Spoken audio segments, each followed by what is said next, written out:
Coming up on Teachers Hate Apples, we have a fascinating guest on the show today with a unique background.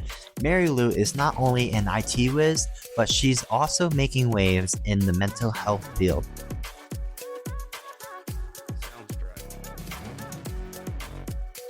I just read an article about preferences, and I really feel that they feel that it's taking that identity away. And I feel that I'm proud of having an autistic child. I love my autistic child. I'm proud of what he has done and he's accomplished. I don't want to hide him.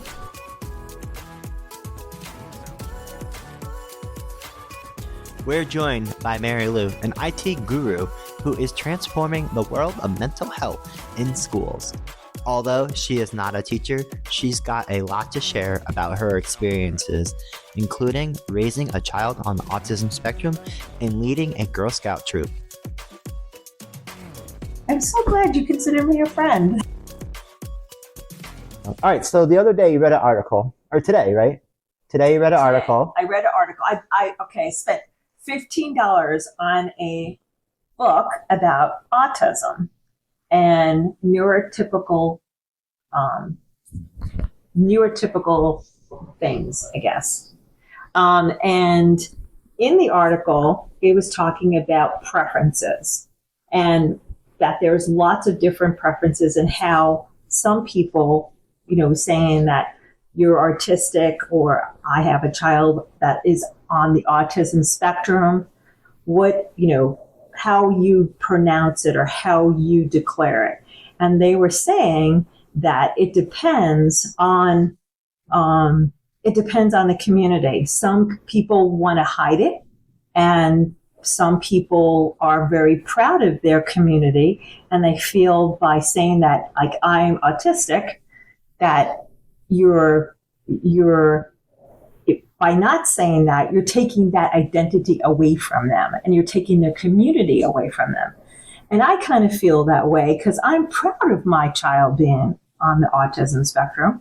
And I don't want to hide it because with his behavior, you can't hide it. I just feel you can't hide it when you're having a meltdown in the middle of a public place. It's just part of who he is. Right. And we spent all this time, I'm saying we too, because I've been there for him, but we try to help him cope as best as he can in the moment, but it's still gonna draw attention. Right. People are gonna look, so. Yeah, people are gonna look, and I think if people are more aware of people that have autism, that they will just accept it as them being, that's part of who they are. Right. So I know the whole movement started with the thought of if you are calling someone autistic, that it's making them seem like the autism is their identity. That's all they are. And the thought was, if we say a child with autism or a child on the autism spectrum, that's person first language. So they are a person. And I think that was the idea that a lot of the neurotypical people decided, like, if we do it that way, we're respecting them, respecting these people, and showing that diagnosis doesn't define them. But then the article that you were saying is kind of saying, like, well, it is almost taking away our identity. Because that is a part of them. Because that's a big part of who they are. Who they are. But they are still a person, but that is the type of person that they are. Right. Is that fair to say that the article was kind of talking about that? Yeah. It was a really good article, and they had another whole section on stemming, which was really, really interesting. Oh, stemming is fascinating. Oh, I got to read this book. So that was really interesting about how stemming is not something that, unless it's harmful or not appropriate, right? And it's okay. And I actually asked a question really early on after Stephen was diagnosed about stemming because he plays with a string. And at 33, he still does. He still does. I tried, as a teenager, I tried to get him to stop doing that. Yep. A lot of people did. That didn't do any good. No. So. And now I just buy him a bunch of them for Christmas because they do get disgusting and he needs to wash them. I just buy a bunch of, and he does it when he's frustrated, and he does it when he feels very anxious. And he's tried to do it so you don't see it. He does it in his pocket, right, or goes to the restroom, or, as an adult, he realizes that it's not a normal thing that every 30-year-old does, but it makes him feel better. Right. And those that are around him, when they find a string, know it belongs to him. Yeah, the people that know him. Yeah, the people that know him. I feel like most people probably wouldn't pick up on it. Is that fair? I went on vacation with family, and they asked me about it because they saw him. So they did see it. Right, they saw him. And it was a mother of younger children. Mm-hmm. And when he left it on the table, she snatched it up as a mom would and found him and said, by the way, you might be looking for this. Right, yeah. Yeah. But that's a mom. I mean, that's what moms do. That's a mom thing. That's a mom thing. And she knew exactly, because everyone's like, what is this? And she's like, oh, I know what that is. And she did. She snatched it up. Next time she saw him, she goes, you might be looking for this. And it probably would have been a longer vacation that he did lose it compared to, her finding it and giving it back to him. Yeah. But the experts say that if it's not harmful or not inappropriate, right, making other people very uncomfortable, right, that stemming is okay, and that people actually, typical people also stem and might not realize it. Right. Well, I definitely do. There's moments that I'm like, oh, yep. You fidget. I just need to do this right now. Yeah. You fidget, or you click with a pen, or whatever, or, chairs, you might spin on them. As I'm doing right now. I mean, you gave me a spinny chair, so what else am I supposed to do with it? Right. And I'm playing with pencils. Exactly. Yeah. So that's part, but that was also very, very interesting that they hit all the different aspects of autism, and they also got into things about the relationship of ADHD and I can't think of it, dyslexia. Okay, yeah. How they're all kind of related to each other. Right. Which was also really interesting. Right. And a lot of times in autism diagnosis, the child also has an ADHD diagnosis as well. Like, it's just very common that they kind of mesh together. Yeah. So anyway, well, that's all the stuff that we didn't plan on talking about. But that's one reason I love this podcast. Like, it turns into just a conversation, and you can plan for all these different things, but things come up, and it's a lot of fun. To whoever may need this nugget of encouragement, things will be alright, so quit your worry. I get it, the odds can stack back against the wall, but even consider it such, no, you'll stand tall. Sit and watch from the sidelines, one too many times, we get games to play, make me want to lose my mind. I do want to talk about some of your questions, though, about especially for young parents or parents that are just getting into the world of their diagnosis of their child, because I feel, the world has changed in 30 years compared to what it was, and hopefully I have made it better for those parents that are having this struggle now.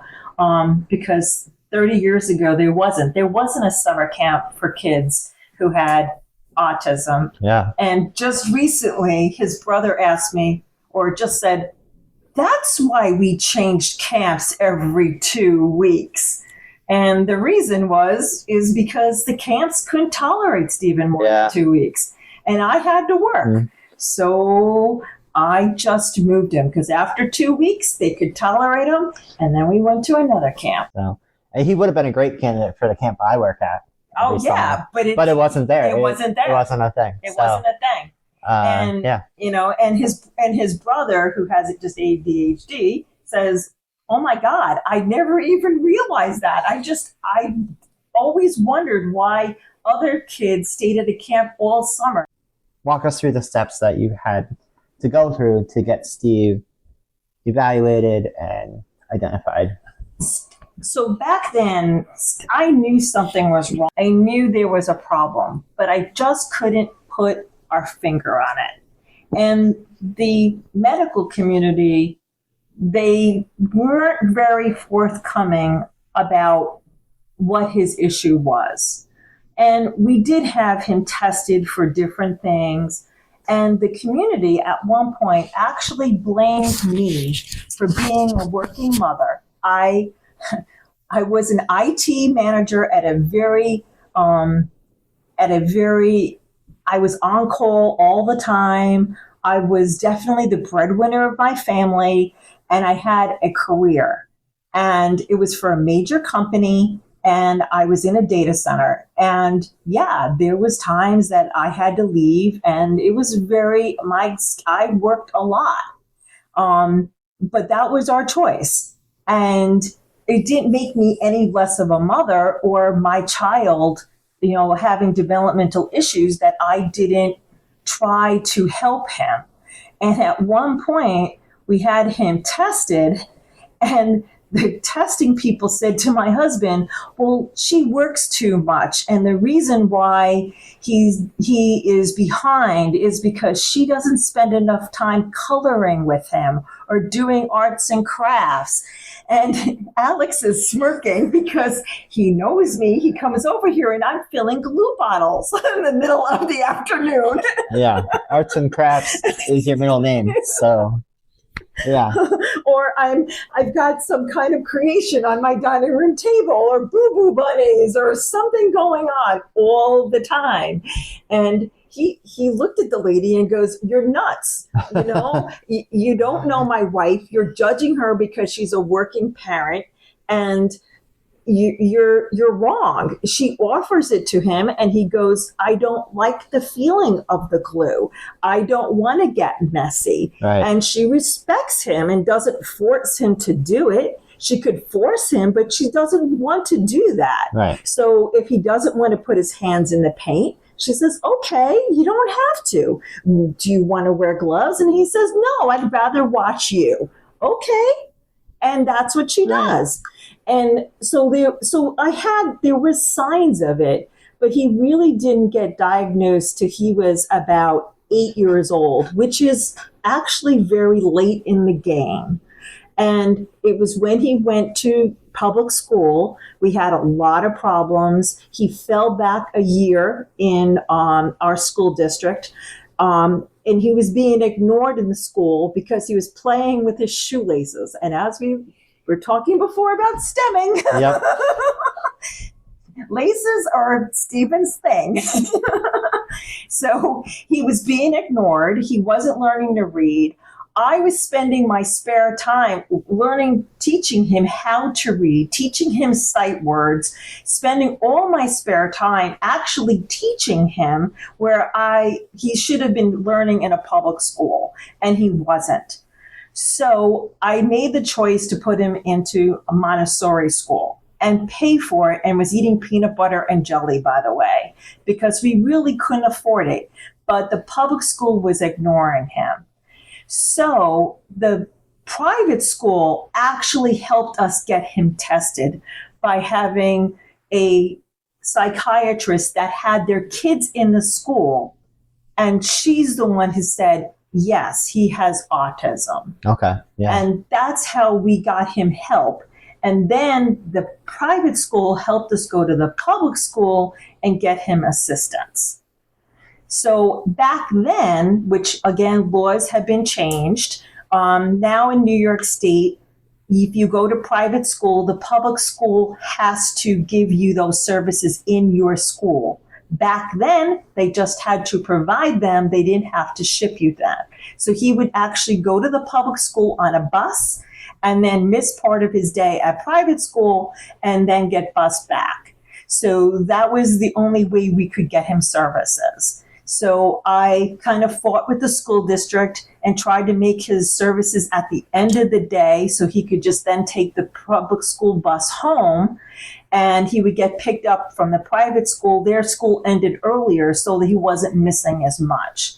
But, you know, it was a struggle. And it was a struggle because it kept on changing. Like the psychiatrist or the special ed teacher that he was working with changed every year.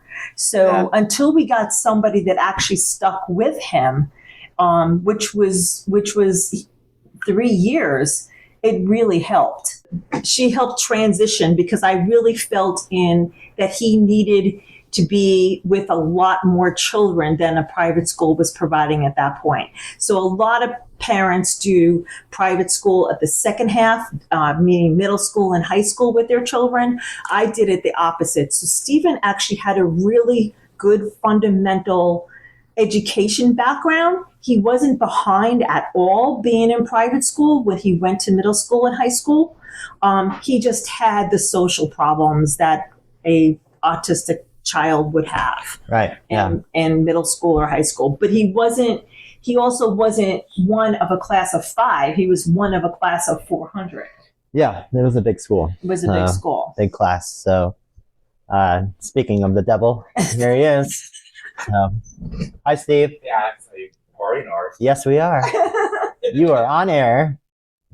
So anyway, so that's a good background on all that. The topic of parental denial around special needs is very complex. Some parents might hesitate to seek help due to concerns about labels or stigmas. What are your thoughts on this, and how can we encourage open communication? I know you touched on it a little bit, but yeah, I have a different philosophy that a lot of people didn't have or don't have. I felt that I always could not hide it, because Stephen would have a meltdown in the middle of a library, a public library, and yes, everyone was looking at me and everyone was looking at him, but I felt that if the community knew that he had an issue and he had a problem, then they wouldn't be judging me as a parent, and they also wouldn't be judging him. And we would try to educate everyone about autism, and that he can't help it. Whatever set him off is something that we're going to now have to deal with, and that we can't just say and try to brush under the rug and try to hide it. And those that knew Stephen knew he had autism, and as an adult, it has helped him to even advocate for himself, to say, look, I do have a problem. I have autism. I'm sorry I did whatever I did. I didn't mean to do it. I'm not doing it on purpose. And what can we do to prevent it from happening again? Yeah. And even in his job, I mean, he works full time, and I think by not hiding it, you give empowerment to your child as well as yourself, and also to your community. And I can remember one time a bowling coach, Stephen was kind of really out of control, and he was blaming a lot of things. And the bowling coach said to him, look, you're using autism as an excuse. Get your act together. And I know your parents. I know you have autism, and you can do this. And you're just feeling sorry for yourself. And I think that was a really good conversation for someone to just tell him and try to get his act together. Right. And to own that yes, we know you have problems, but you shouldn't hide behind those problems. You should go and be able to be the best self you can be. And they're not your crutch to lean on. Right. You're working really hard on it already, and I know you can do this because you've worked so hard in the past. And right. Yeah. Awesome. So it's a different approach, and hopefully parents, and I have coached some parents, in my family that have a child, and I wrote them a letter about what to do and kind of talk to them about it. But it's a different philosophy, because a lot of people, I mean, to be honest, when he first got diagnosed, you mentioned the word autism. I bursted out in tears. I burst out in tears for at least a year because I just couldn't talk about it. My child wasn't perfect. Right. And I felt responsible for it. And it took me a long time to realize that we have to live towards it. We have to figure things out. Our family is very technology savvy. And if we can use technology to help, we do. And I think that was a part of it. We're always problem solving things and not trying to cover things up. We have a problem. Okay, what do we have to do? The other thing is that, yes, the meltdowns definitely happen. And they always happen, felt with me, because I was the one that challenged Stephen. And I felt that I was not going to give in to him because he was going to have a meltdown. I felt I had to challenge him because I wanted him to grow. And a lot of other people feel we don't want to upset him, so let's just let him be. But if that's the case, he wouldn't be working now. He would probably still be wearing sweatpants. And the striped baby shirts. And the striped baby shirts. Yeah. I take credit for that one. So. He probably, he needed to be pushed, and you can't use, autism as an excuse. You need to be able to accept it and the challenges of it. And to be honest, I'm glad I have a child that is on the autism spectrum, because it's made me a better person. It's made me more patient. It's made me more schedule driven. My husband and I didn't schedule anything. We just went fly by the seat of our pants. But now I think having a schedule, in which we all probably found out with COVID, was probably a good thing. Right. Yeah. Definitely. And, we are more schedule oriented because that's the way our family was able to deal with things. And that was a better environment for Stephen. So, that, and I think that leads right into your next question about teachers. Absolutely. So Steve's educational experience highlighted the impacts of his teachers and what they've done, right? So what qualities did you see in the most effective teachers that he had? I would say it's effective for a teacher to realize where a child is, and if they can change some of their behaviors from stopping that tantrum and you can tell them what to do, they need to listen. I mean, I can remember a first grade teacher complaining that Stephen had temper tantrums all the time. And I said, okay, and give me some examples. Well, gym got canceled, so he flipped out. Well, when you knew gym was canceled, could you put it on the board that gym was canceled that day? Right. I can't be bothered. Well, then you have to live with. Well, yeah, that's a natural consequence for the teacher. Yeah. Right. Yeah, you have to. Right. I have a detour sign that I put up, like an actual traffic detour sign. Yeah. A picture of it that I put up, and my kids know. All right, whoa, detour signs up. There's a schedule change today. Yeah. Let's talk about it. Like they know. Yeah. Right. How hard is that? How hard is that? How hard is that? And okay. Next. And then you don't have to deal with right. flipping out because exactly. got moved to gym. Right. Yeah.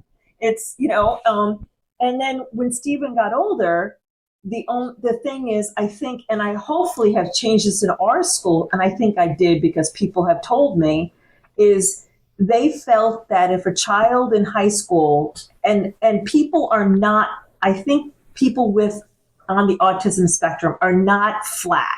They might be good at one subject, but lousy at other subjects. And that's what I mean by flat. So Stephen was really good in social studies. He loved social studies. And he was really good at it. And he was reading books at a college level in 7th grade. In only social studies. We won't talk about math. Right. Math was another whole subject. Mm-hmm. And he went to college and came home to tell me that, did I know that fractions have to be the same on the bottom in order to add them together? And I was like, I don't even want to know. I just don't. Just tell me you passed it through college and you're okay. Just I don't even want to know. But it took him that long to figure that out. Yeah. But social studies, he was. And that's fourth grade math now. That was fourth grade math. That's my fourth grader. Whew. That's what they're working on. But and he failed every math exam there ever was, by the way. Right. Well, he's smart. Like, he is. That's just an area of struggle. That's all. Yeah, math was just not his cup of tea. Right. But social studies was. So you go to these parent meetings and they say, hey, you can be in an AP class, but you have to hit these milestones. And Stephen was hitting them. Right. So I went to the teacher and said, hey, Stephen's hitting these milestones. Can we talk about him being in an AP American history class next year? And they're like, well, we'll see, blah, blah, blah. I kept on following up. Towards the end of the year, they came back and they said, well, Stephen's not getting a lot of good grades when it comes to the Regents. So I said, why? And they said, well, he only answers the questions. He's autistic. Of course, he's just going to if you say give him 3 facts, he's just going to give you 3 facts. Right. Finally, a friend. Who's going to run for president someday. Someday.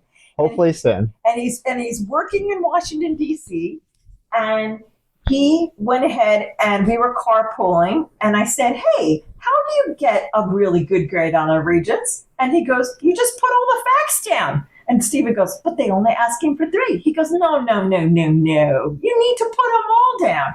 Turns out this great student got 100. Stephen got a 99. Steve, way to go.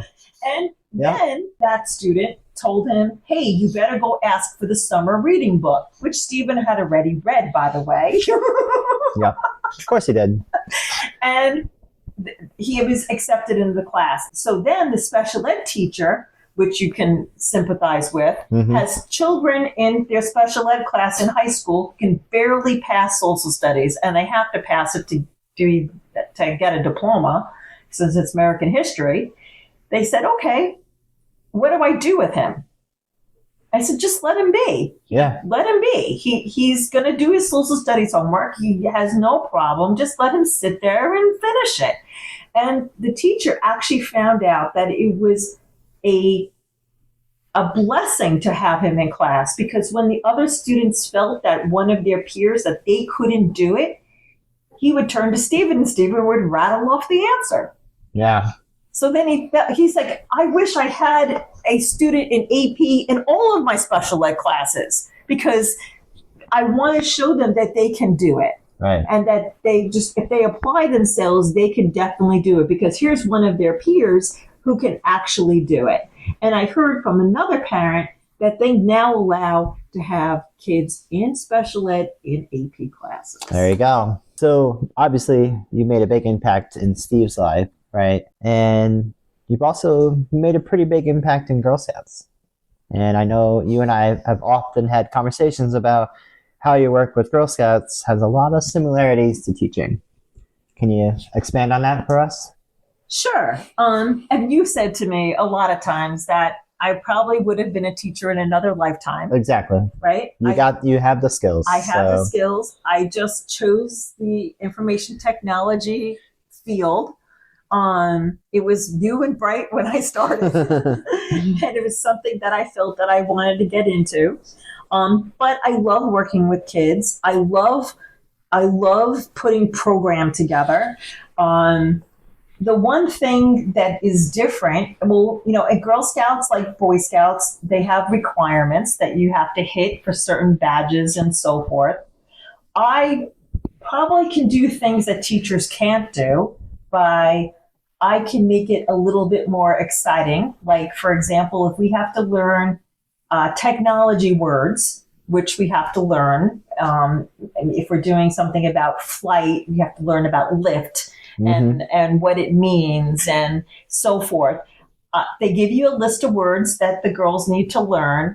I put them on index cards with definitions around the room, and then you have to go match them up. Right. Instead of doing a typical paper where you have to draw the line from the word to the definition. Right. Because girls sit in school or scouts sit in school all day long. and they want to move. Right. You don't want to make it like school. And Scouts, I think sometimes leaders have a habit of falling into the school kind of realm and try Right. to, and they it's easier than me writing all the definitions out on index cards to take something, photocopy it, and Right. hand out 12 copies. Right. And give them pencils. Right. But to me, it's too much like school. Right. And from the teacher perspective, that is what you just described is what a good teacher wants to be able to do all the time. Right. But with our, pages and pages of curriculum that we have to get through that week alone, Right. there's just isn't time to be creative and do all that extra stuff. And so you kind of have the best of both worlds where you can be creative. Right. So I'm a little jealous. Yeah. And I mean, I do Scouts because of that. And I definitely also try to mix up the subjects too. Like if I'm picking badges, I try not to do all STEM, or I try not to do all home and careers, or I try to kind of mix them up. So to try to hit every girl's interest. And sometimes it backfires. I mean, we also go for girl-led, or Scout-led.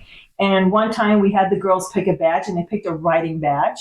And it was torture to get through the writing badge. Yeah. Again, it was like school. I can imagine. And we had to write a haiku, and we had to write a short story. And no, we will never do a writing badge again. They can do that on their own. They can do that on their own if they're just at home if they're that inclined to do so. Yeah.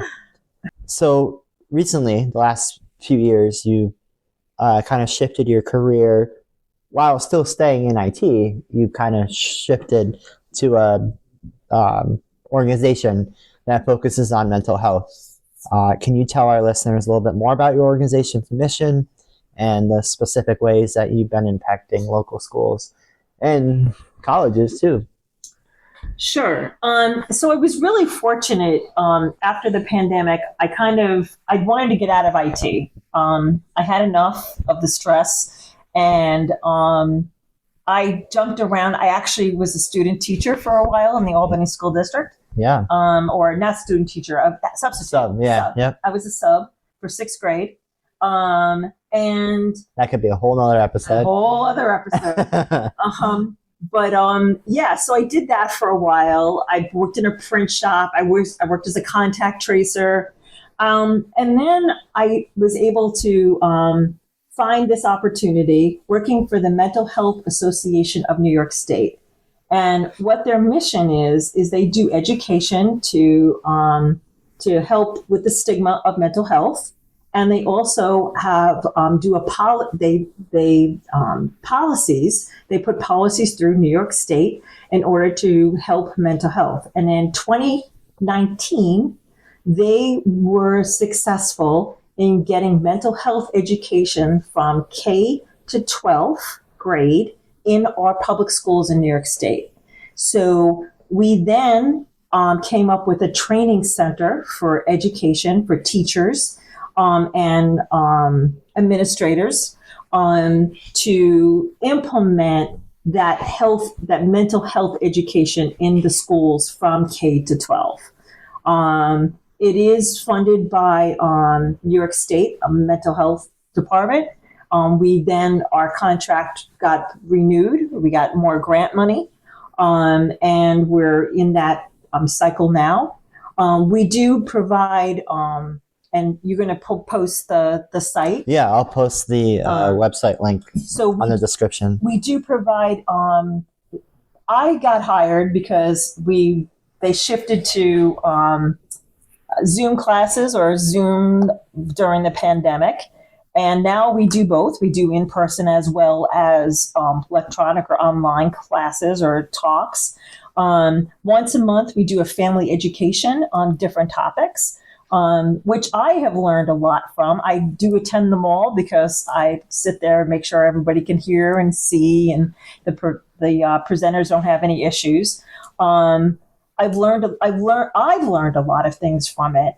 I was telling you one of them that I learned And again, it's kind of related to Girl Scouts. I had a girl who was going for her Gold Award, and she was coming up with the deadline. And the class that I attended the month before was about high schoolers, overachievers, and their anxiety. And one of the professionals said, the one parent said, well, what do you do when they don't make the deadlines or the deadline's coming up? And how do you help that child get to the deadline without adding to their anxiety? And one suggestion they made was to offer them help. Just say, what do you have a deadline coming up? Do you need any help making it? Like, what can we do together so you can make it? And I actually did that. And at first she said, no, I got it. And I said, okay, but I'm here if you need me. And it was a 15-minute conversation, and we got on Zoom, and I helped her with a couple questions. She put it in, she got her Gold Award. Yeah. And there you go. Mom really didn't, wasn't stressing her out, which Mom was, because she wanted her to make the deadline. And so did I want her to make the deadline. But your approach was... My approach was different. It was different. Yeah. And it led to success. And it led to success. And I don't think I would have approached it that way if I didn't go to that webinar. Right. So I encourage people, there's a bunch of recordings. We have recordings out there for about 2 years of all the different ones we went to. Some are good, some are So is there an archive that people can go and... There's an archive that they can go ahead and view the past ones. Does that cost any money for people to... So anybody can go on... Anybody can go online. To the website? Yep. You have to log on. Okay, so you have to make an account. You have to make an account. Okay. You have to make an account, put your password in, and they will ship you also. You can say yes or no if you want further notes about different classes that are coming up. For educators, you might have educators on this. Hopefully we do. Educators, they do a topic for teachers as well as superintendents or administrators called Education Cafe. They also do that once a month, and they have different topics. Last one was about mental health clinics in schools. Fascinating. Yeah. Wow.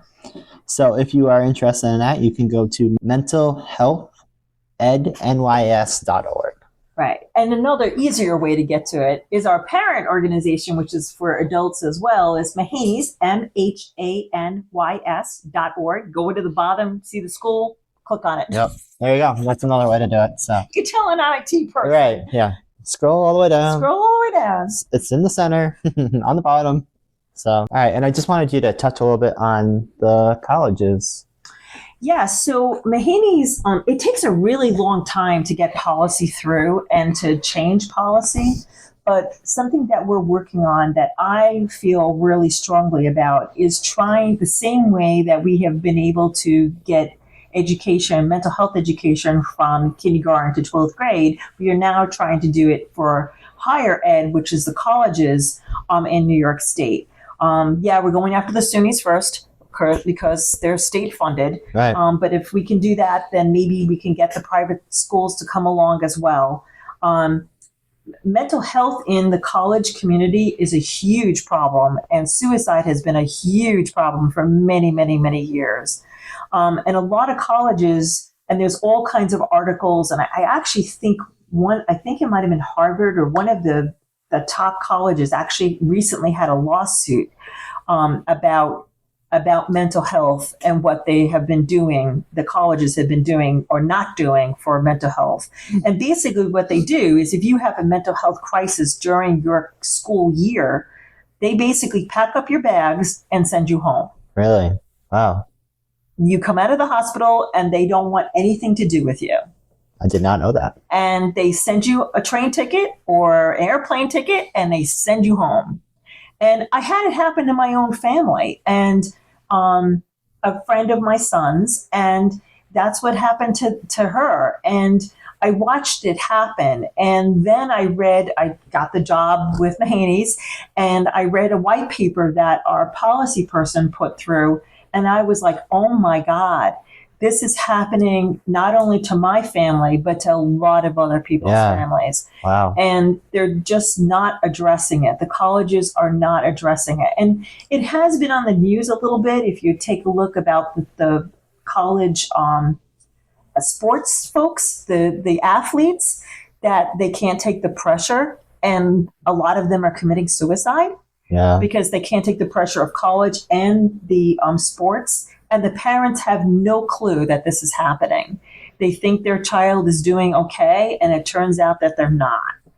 And I think we really need to do more for our college children. So every year we have a policy day that we put to the New York State government called Mental Health Matters Day. We just had it in March, and we have that as one of our things that we want to try to help and push through. So talk to your representatives and tell them that we want mental health education and support for our colleges, because they really need it. Real quick, I just want to share this book that I just finished reading. It is called Recklessly Alive: What My Suicide Attempt Taught Me About God and Living Life to the Fullest. This book is amazing. It was written by Sam Eaton. I will drop the Amazon link in the description. I'm not getting any money from this. I just really like the book. And since we talked about mental health, I thought this would be a great book to share with everyone. Well, thanks so much for sitting down and sharing your story, a little bit of Steve's story. This was really cool. Like I learned a lot just from listening to you. It's really interesting because I was alive and in your orbit when a lot of this was going on, but I wasn't quite aware of everything that it entailed. So it was really cool. It was a great conversation. I enjoyed it. So, all right. Well, thank you so much. You're welcome.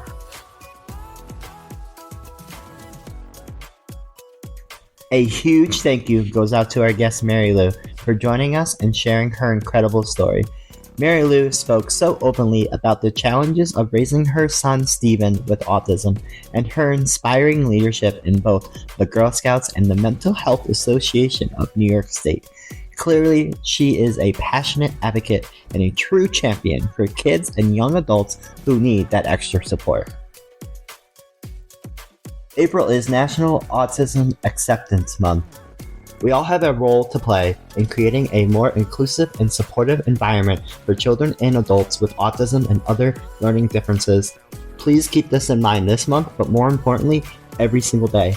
If you're interested in learning more about autism or how to get involved in organizations like the Girl Scouts, as Marylou spoke about, or the Mental Health Association of New York State, we'll have some resources linked in the description below. Thanks again for tuning in. This has been another episode of Teachers Hate Apples. And remember, if you liked this episode, share it with all your friends. And if you didn't, share it with all your friends.